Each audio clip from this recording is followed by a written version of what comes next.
Hello and what is up YouTube? My name is G3Iron and today we're going to be doing something a little bit different where we actually, rather than focusing on a bunch of different builds and potential builds for 3.8 Blight League, I am going to discuss some of my own thoughts on what I'm going to be playing. We don't have patch notes yet, so this is the disclaimer. Patch notes could screw with all of this, right? So we've got the preview of some Ascendancy updates, but we don't have the specific patch notes about everything that's going to happen onto the passive tree, which means a lot of these changes on the POBs and the builds that we're talking about are probably going to change in some way, shape, or fashion, and may change my decisions altogether. Nonetheless, what I am leaning towards at this point in time is a Juggernaut strength stacking zombie build. Now, for those of you that are scratching your head and saying, Iron, why are you showing us a Necromancer Witch build? It's because we're going to take a lot of inspiration here from Qlidascope. Those of you that checked out our Animate Guardian video, you know that we really appreciate Qlidascope in his explanation of the Animate Guardian. He does a great job with his very detailed build guide, and so we're going to use this as our template and then transfer it onto a Juggernaut. Why a Juggernaut? Because I'm going to be playing hardcore in Path of Exile Blight League, and Juggernaut is simply the best defensive ascendancy out there for reducing physical hits and reducing physical damage overall. So that's what we're going to be doing. Stacking endurance charges is still a great way to stay alive for a very, very long time on an early game character.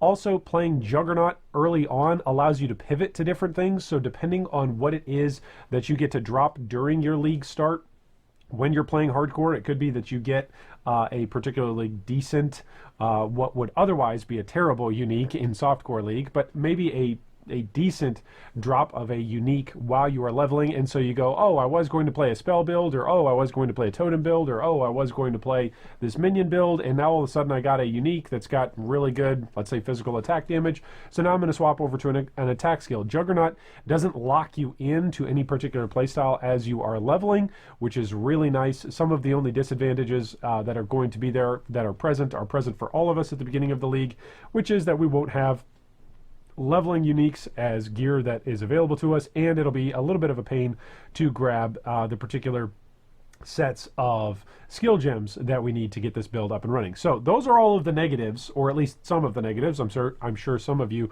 will point out in the comments down below other negatives of doing this, but a strength stacking Juggernaut build has the advantage of being on the life side of the tree, whereas the Witch is not on the life side of the tree, so we can really stack up our life and our defenses early on. And that is what we are going to plan to do. If I need to transition to something other than playing a minion strength stacking build, then I can do that. And because I'm playing a Juggernaut, I can either choose to farm the Labyrinth early on to make currency, or I can simply use my Juggernaut to rather slowly but effectively progress through the Atlas and through different bossing scenarios. So Qlidascope has given us this particular outline. Here's the play style of this style of build in general. If you like leaning back and pressing one button to kill your foes, this will not be your cup of tea. So I generally play Righteous Fire, Combs Heart wearing Scorching Ray dude in hardcore. Shield Charge, Righteous Fire, Scorching Ray. That's generally what I do in hardcore for my late game builds.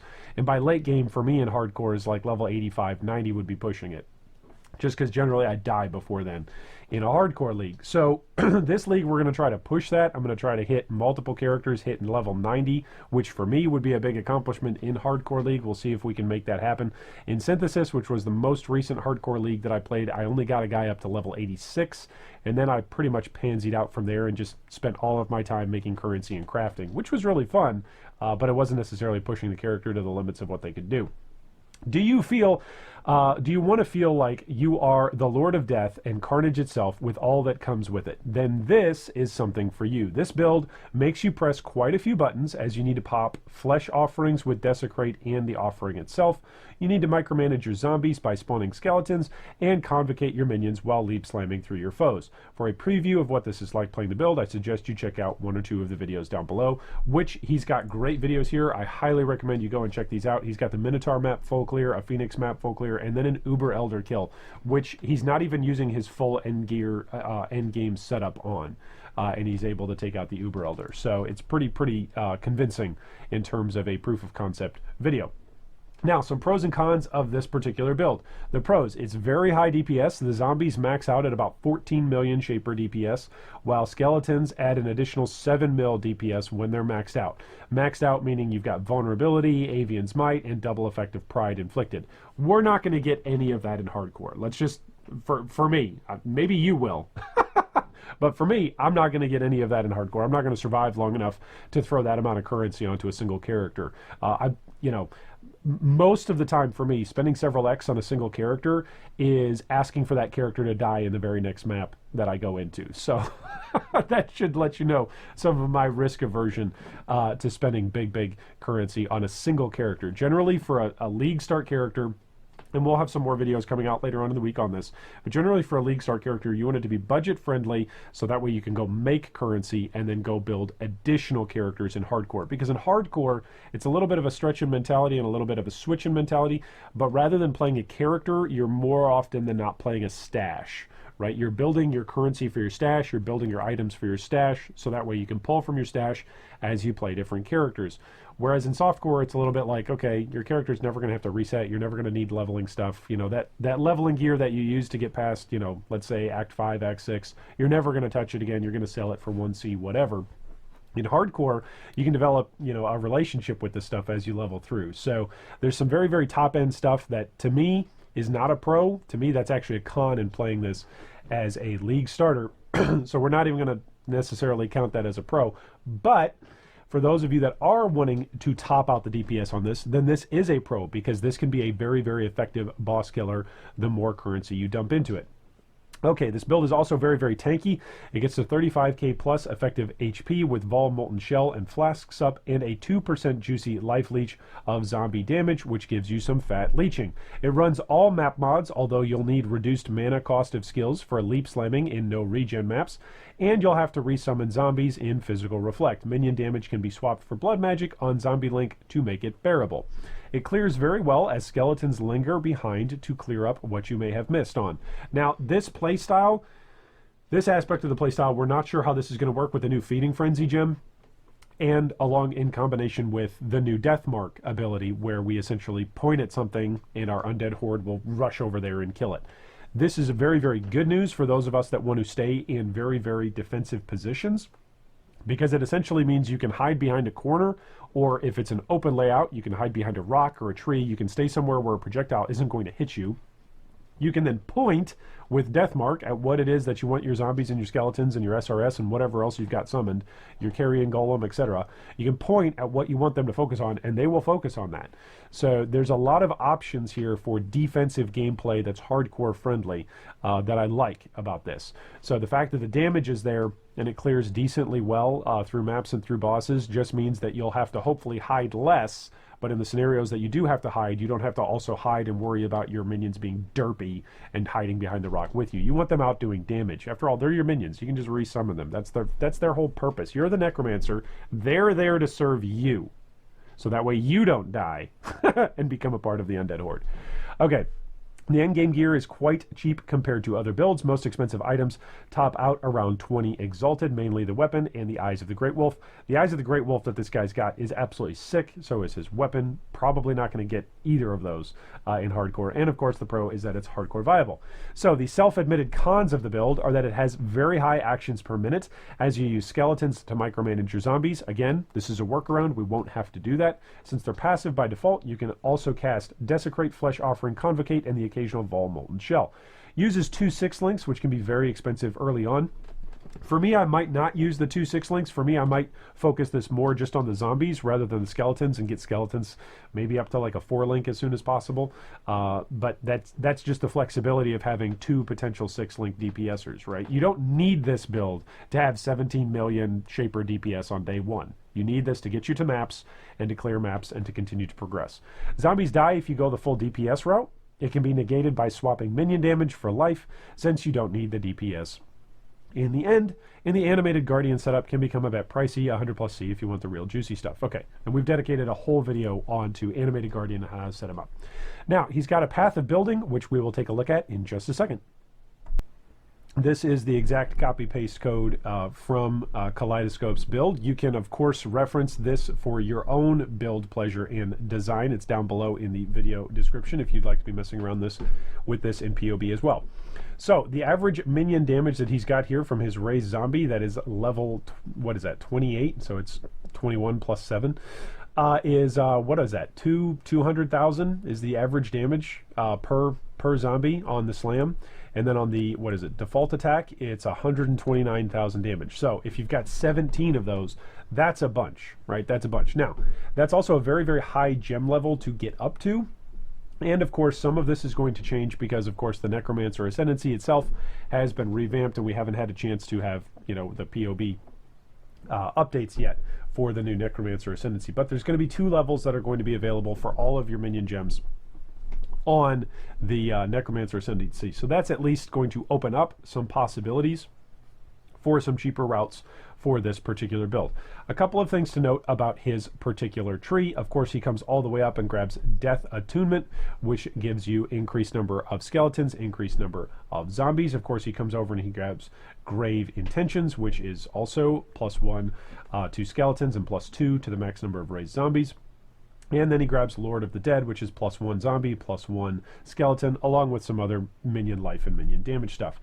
The last minion thing that he grabs on the wheel is the Grave Pact, which minions deal 20% increased damage, but then also another zombie and another skeleton for you. Now, he comes all the way down here to the Scion Life Wheel to grab a bunch of life, and he comes into the Marauder tree to grab a bunch of life. He comes in, he grabs, is this Barbarism? Yep, Barbarism. He grabs Stamina for endurance charges. He grabs Juggernaut for more maximum life, and then he grabs Utmost Might because he's a strength stacking build. Again, the whole purpose of this is to strength stack as much as possible, and you can see this over here on the left hand side of POB. His strength is 1597. That's his total amount of strength. So that's a lot of strength.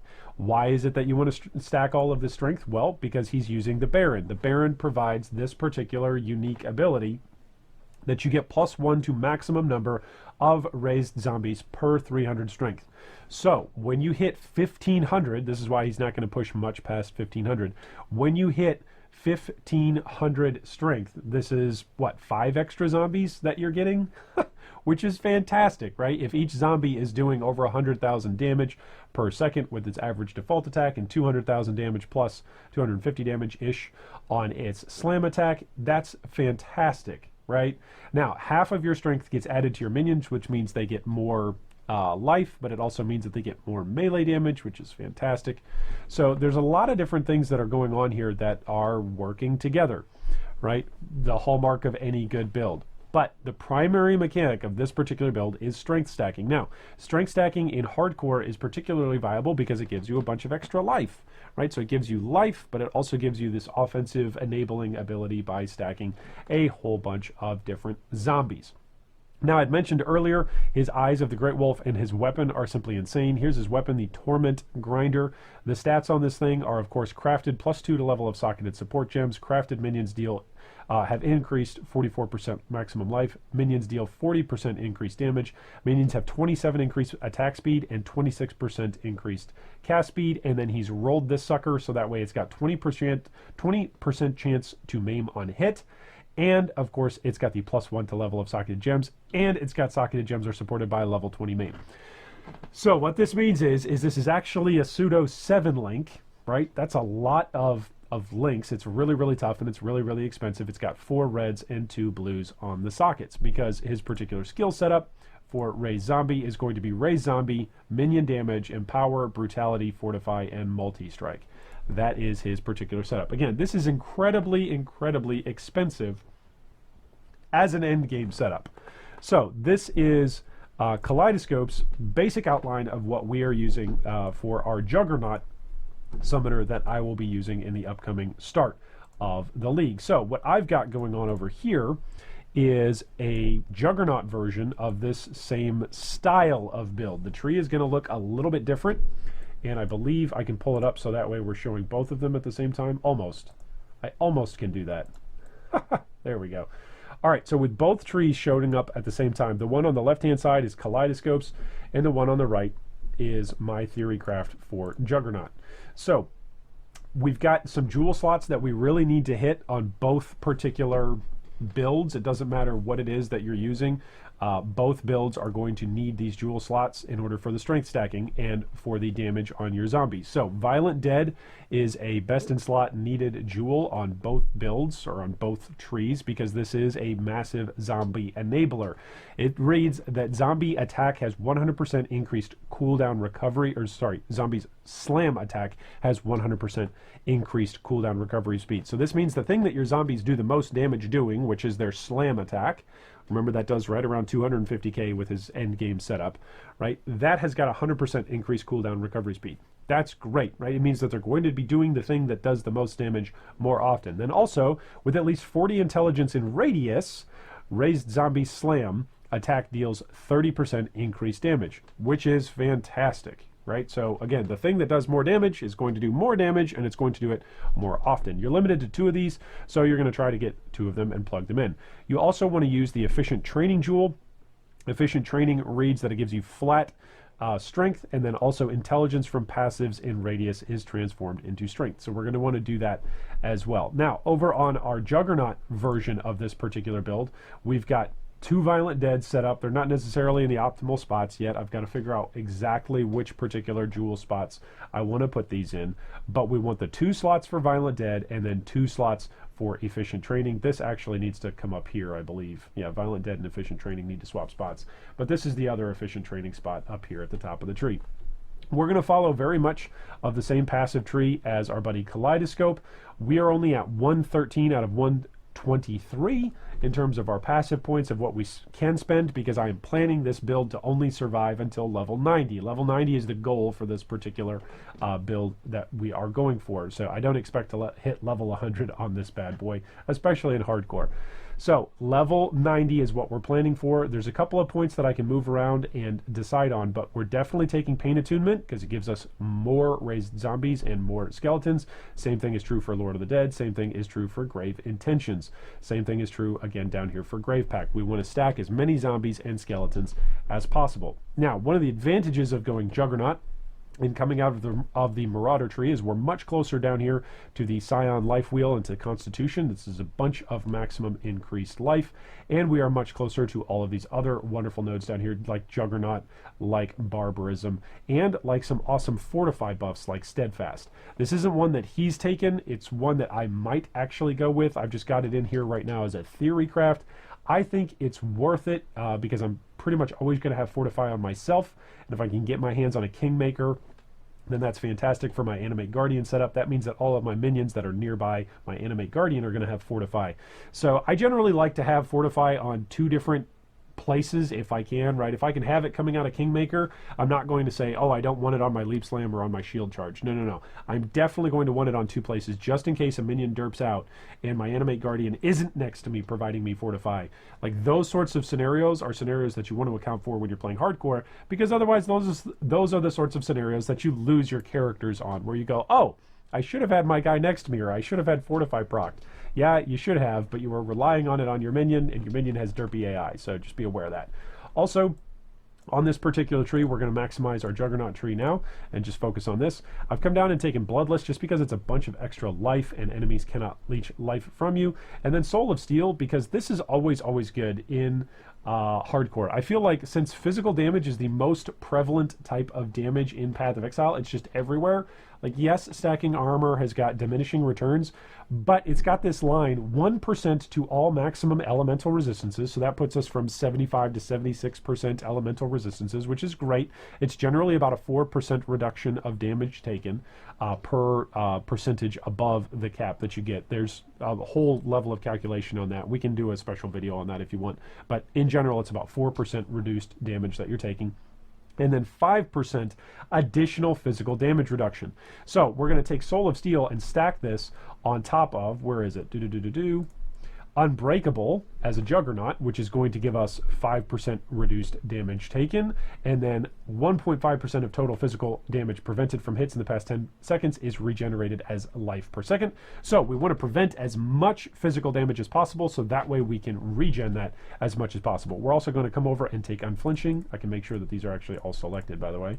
It's annoying not to have. Unflinching, so that way we get maximum endurance charges as much as we possibly can. We might come back in and maneuver some of these passives around. I know that I've taken all of the passives on both of these wheels for Grave Pact, and then for Death Attunement. I'm probably going to remove some of the passives there, just so that way I can come and grab things like Stamina for additional endurance charges, and along with Endurance maybe for another endurance charge. Those are good things to have, especially, again, playing hardcore, because endurance charges are a massive, massive defensive mechanic that are totally worth it. So we've got Unflinching, then we're going to come over here and grab Unrelenting, which is 1% additional physical damage reduction per endurance charge. So if I've got upwards of, let's say, 5 endurance charges, that's an additional 5% physical damage reduction. That's fantastic. Then we've also got 8% reduced elemental damage taken while at maximum endurance charges, which we've got no way to expend endurance charges, so we should almost always be at maximum endurance charges. That is a goal. Our goal is to always be at maximum endurance charges. And then we've got +4 to chaos, or +4% to chaos resistance per endurance charge. So if we're sitting at 5 endurance charges, that should put us right away just at 20% chaos resistance, negated from, what is it, -60, so we're at -40. So it makes it a little bit easier for us to gear to get that chaos resistance up a bit. Now, our strength is much, much worse because we don't have all of our items calculated in. I've only got a couple of our uniques calculated in here. Again, the rares that he's got calculated are simply ridiculous, but there are some budget options that are provided in Qlidascope's particular build. He's got starter gear and starter gear in general section. So some things to think about, right? This is what you should be thinking about if you're considering playing this build, especially if you're considering it, if you're a G3 guildie and you're considering playing this in hardcore. Here's some things that just in general you ought to be looking for in hardcore. Resists until you're capped. I say this every single time I play hardcore. Cap your resistances. The number one question that I get from new players, if you're a new player and you're going, what's the number one question? What's the number one thing that I need when I'm switching over and playing hardcore or playing this game and advancing? You need to cap your resistances, because the percentage of damage that you take for uncapped resistances is astronomical versus the amount of damage that you take if you're capped. So capping your resistances is the single best thing that you can do to advance. We have had several different guildies over the last couple of leagues who have come in, never necessarily played Path of Exile before, or have been playing for maybe one league at the most, and they've gone from, hey, I'm just running my head into a wall and constantly dying in like Act 4, to being able to carry themselves all the way through maps, simply because they are learning about how to prioritize their itemization in this order. Resist till you're capped, life, and then for this particular build, strength, because it's your primary offensive and defensive mechanic. But insert whatever that offensive and defensive mechanic is for your build here. That's the third thing that you want. But you want resist till you're capped, and then either life or energy shield, depending on which build you are. And then you want to primarily focus on whatever DPS stat it is that you're looking for. And then for us, because we're a minion build and minion move speed is one of the things that really hampers but also improves in your clear speed, we're also looking for stuff that's got minion move speed. Okay, so there's a list of different uniques that are good. Montegrul's Grasp is probably a relatively cheap unique. Hopefully it'll be relatively cheap in the upcoming Blight League, but that's one that I'm probably going to start out using simply because it is very, very highly functioning for a zombie build. You can take a look right here. Montegrul's Grasp is very, very efficient in what it does for zombies. It is a one-handed mace. It gives you 50% reduced number of zombies allowed, so it cuts your zombies in half, but it gives 5,000 to zombie maximum life. It gives your zombies a bunch of resistances. It gives them increased size, which means they get hit by more projectiles and you get hit by less. Zombies deal 80% to 100% more physical damage. That's a roll you can get. And then enemies killed by zombies explode, dealing fire damage, which is fantastic. It means there's less corpses around you to then potentially have an accidental detonate dead, kill you because you were walking on top of corpses. Yes, that has happened to me in hardcore. So that's what I'm thinking. I am thinking a strength stacking zombie summoning juggernaut that will be flexible to go attack, to go totem, or to stick with minions as I am leveling through Path of Exile 3.8 Blight League on opening weekend. That's what I'm thinking at this point in time. We don't have patch notes yet. We'll see if the patch notes come in and totally screw that, totally change it. But that's what I'm thinking. What about you? What are you planning on playing so far. We've got all of the ascendancies revealed now, all of the reworks for the Necromancer, for the Assassin, as well as for the Sabo. What are you thinking? Those of you that are out there, some of you may be shocked that I am not playing a Necro as a league starter. I'm going to be playing a Necro throughout this league, but I need to get those trials done. I need to get my Uber ascendancy unlocked, and I need something that is yield, faithful, and reliable to get me all of this done in hardcore. And simply, there's no better early game and late game defensive juggernaut than the Juggernaut. So that's what I'm going to be focusing on for this particular league as a league start so far. It could be that, you know, we get patch notes and they say, hey, Juggernaut's getting nerfed and he's losing all of his endurance charge generation and he's no longer going to be a defensive Juggernaut. In which case, yeah, I'm going to swap off of it. But starting out early with a defensive ascendancy is a very, very strong way to get your league started. Anyway, that's what I'm going to be playing, a strength stacking, zombie wielding Juggernaut. But how about you? What are you guys thinking about? Leave me a comment down below. Let me know what you guys are thinking about doing in here in this 3.8 upcoming Blight League. Of course, I hope that a Mirror of Calandra drops for me in Hardcore Blight League, but I also hope that one drops for you in whatever league it is that you are playing. And I look forward to having a chat about whatever it is that's on your mind for starting in 3.8 Blight League down below. Thanks for watching that video. If you'd like more information on any of our discussion points today, you can see them down below in the video description. If you'd also like to join our Discord or support our Patreon, you can do so with the links down below. Thanks again, and big shout out to all of our Patreon supporters.